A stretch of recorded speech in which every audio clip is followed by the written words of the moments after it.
शक्तिपीठ broadcasting news BBC News.in पे police web समाचार की दुनिया में आप सभी का स्वागत है। BBC News.in पर समाचार पढ़ने, देखने और सुनने वाले पाठकों, दर्शकों, श्रोताओं को समाचार वाचिका का नमस्कार। पेश है आप सभी के लिए आज 9 मई 2020 शनिवार के कुछ मुख्य समाचार। हत्या में आरोपित 2 अभियुक्तों को पुलिस ने 10 घंटे के अंदर कर लिया गिरफ्तार।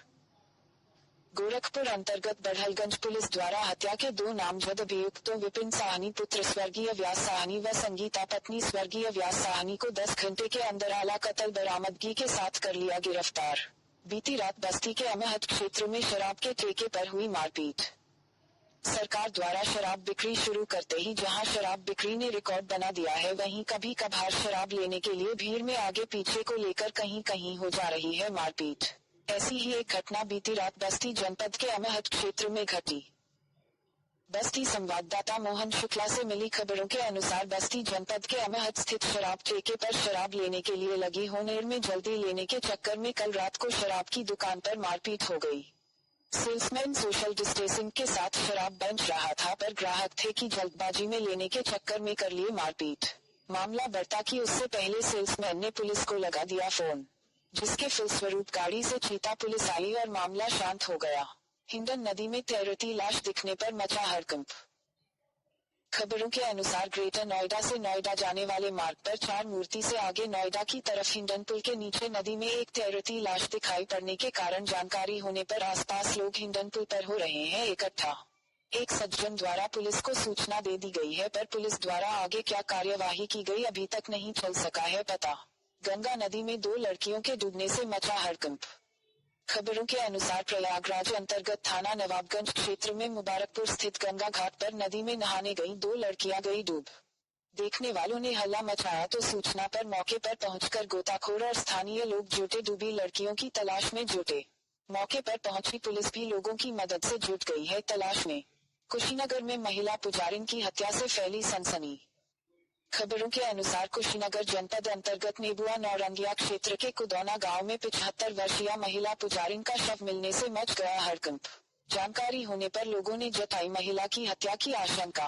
महिला पुजारिन का शव मंदिर के पास ही झाड़ियों से हुआ बरामद।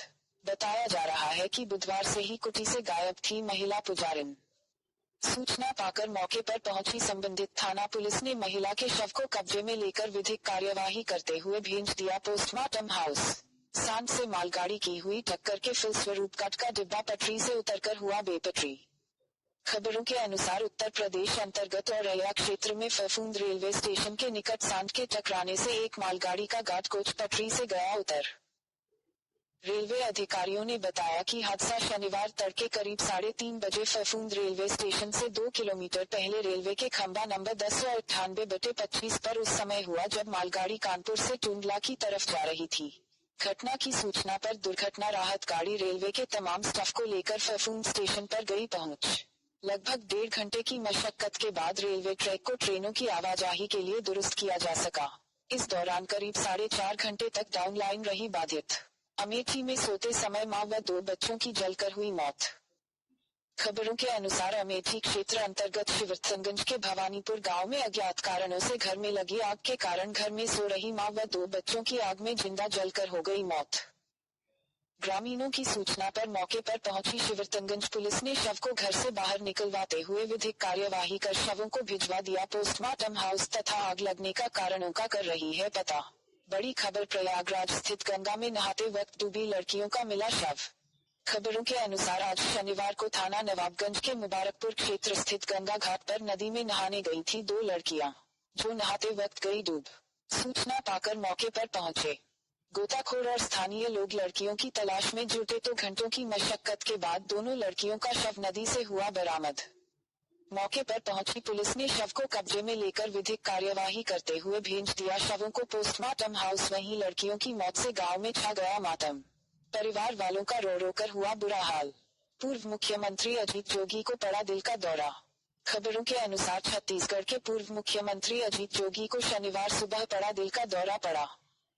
यह दौरा उन्हें हमेशा की तरह घर में व्हीलचेयर पर टहलकर इमली खाने के कारण हुआ, क्योंकि इसी दौरान इमली का बीज उनके गले में अटक गया और इससे उनकी हार्ट बीट हो गई असामान्य।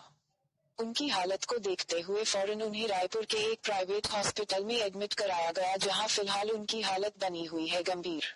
डॉक्टरों का कहना है कि उन्हें कार्डियक अरेस्ट हुआ है। अगर सेहत में सुधार नहीं होता है तो उनको एयर एम्बुलेंस से दिल्ली ले जाया जा सकता है। शनिवार सुबह करीब 7 बजे उनकी पत्नी और विधायक डॉक्टर रेणु जोगी ने उनका ब्लड प्रेशर चेक किया तो ब्लड प्रेशर काफी कम होने और उसमें सुधार नहीं होने पर एम्बुलेंस से उनको देवेंद्र नगर स्थित श्री नारायणा अस्पताल में कराया गया है भर्ती। बेटे अमित जोगी ने भी पिता की तबीयत खराब होने की बात कही है और वे बिलासपुर से रायपुर के लिए हो गए हैं रवाना।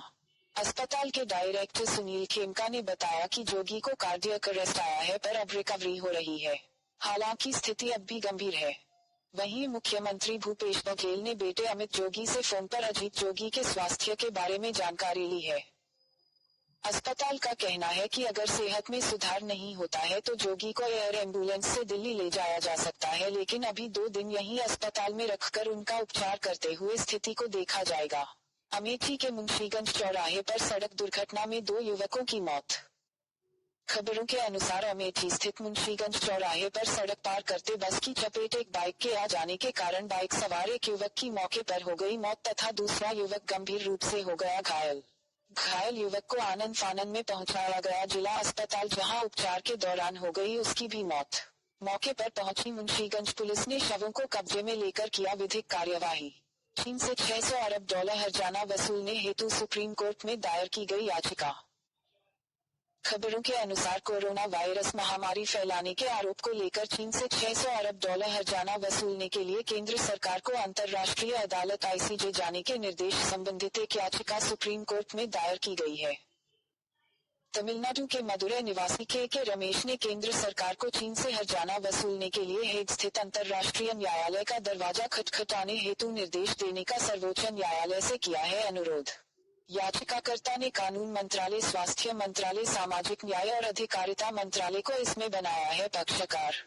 याचिका में कहा गया है कि इस बात के पुख्ता सबूत हैं कि कोरोना वायरस की उत्पत्ति वुहान इंस्टीट्यूट ऑफ वायरोलॉजी से हुई है।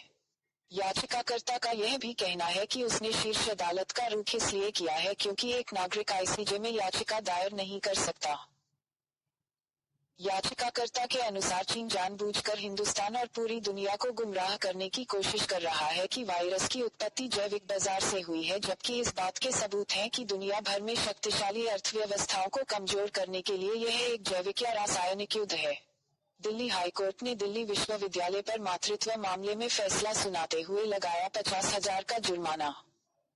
खबरों के अनुसार मातृत्व अवकाश मामले में दिल्ली हाईकोर्ट ने फैसला सुनाते हुए कहा कि किसी गर्भवती को नौकरी में सेवा विस्तार देने से इनकार करना उसे मां बनने के दंड देने के समान होगा। दरअसल दिल्ली विश्वविद्यालय के एक कॉलेज के अंग्रेजी विभाग में 5 वर्ष से कार्यरत महिला प्रोफेसर के मातृत्व अवकाश तथा अन्य लाभों की मांग करने पर कॉलेज ने उनकी नियुक्ति कर दी थी रद्द, जिसके खिलाफ दिल्ली हाईकोर्ट में याचिका की गई थी दाखिल।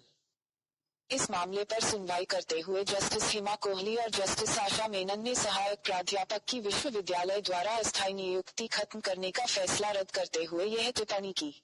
साथ ही अदालत ने एकल न्यायाधीश के उस आदेश को भी रद्द कर दिया जिसमें अरबिंदो कॉलेज के खिलाफ महिला की याचिका खारिज कर दी गई थी।